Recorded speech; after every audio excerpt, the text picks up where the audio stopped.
તો મહાશિવરાત્રિના દિવસે અમે સક્કરિયા બાફ્યા હતા ખીર બનાવવા માટે, પણ અમને શું ખબર હતી કે આનો અમારે પરોઠું બનાવવું પડશે. તો વાત જાણે એમ હતી કે મારા ભત્રીજાને જે માત્ર 2 વર્ષનો છે એને આલુ પરોઠા બહુ ભાવે છે અને એને જીદ કરી કે મારે આલુ પરોઠા ખાવા છે. તો અમારા ઘરે બટેટા નહોતા, તો મારા મમ્મી કે એને તમે સક્કરિયાના પરોઠા બનાવીને ખવડાવો. તો મારા ભાભી કે વાંધો નહીં, આજે એ ટ્રાય કરીએ. તો પછી સક્કરિયા અને બાફેલા તો હતા જ તે, એના આ રીતના કચુંબર કરીને એની અંદર જે મસાલો આપણે આલુ પરોઠામાં નાખીએ છીએ એ બધો નાખી દીધો.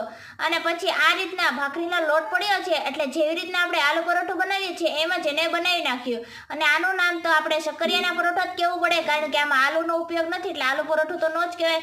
પણ એનું મન રાખવા હાટું અમે કીધું હતું કે તારા માટે આલુ પરોઠું બને છે. એ બહુ ખુશ થઈ ગયો હતો અને મારા ભાભી એક્ઝેક્ટલી એ રીતના જ બનાવ્યું કે જે રીતના એ આલુ પરોઠું બનાવે છે.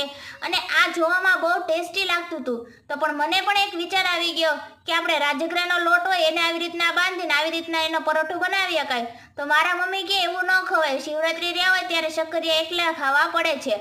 મેં કીધું ઓકે વાંધો નહીં. અને આ પરોઠું જોઈને તો મારા મોઢામાં પાણી આવતું હતું, પણ મારે તો શિવરાત્રી એટલે કાંઈ ખવાય નહીં. અને પછી મારા ભાભીએ કીધું કે હમણાં પરોઠા બની જાય એટલે આપણે આની ખીર પણ બનાવી નાખવાની છે. મેં કોઈ દિવસ સક્કરિયાની ખીર નથી ખાધી કારણ કે મને એ ન ભાવે, પણ આજે મારે નો છૂટકે ખાવી પડશે કારણ કે મને ભૂખ પણ લાગી છે અને શિવરાત્રી હોય એટલે સક્કરિયા તો ખાવા જ પડે. તો લુખ્ખા સક્કરિયા મને ન ભાવે એટલે હું સક્કરિયાની ખીર ખાવાની છું. ત્યાં સુધીમાં પરોઠા બન્યા, ત્યાં સુધીમાં મેં થોડીક ચા પણ બનાવી નાખી. એટલે અમે ચા પીશું અને મારા ભત્રીજાને પરોઠું ખવડાવશું. એને તો આ પરોઠું છે ને એ એટલો ખુશ થઈ ગયો હતી કે વાહ આલુ પરોઠું. અમને તો દાંત આવતા હતા કે આ સક્કરિયાનું પરોઠું ટેસ્ટમાં કેવું હશે અને એને ભાવશે કે નહીં ભાવે, પણ એને તો બહુ ભાવ્યું.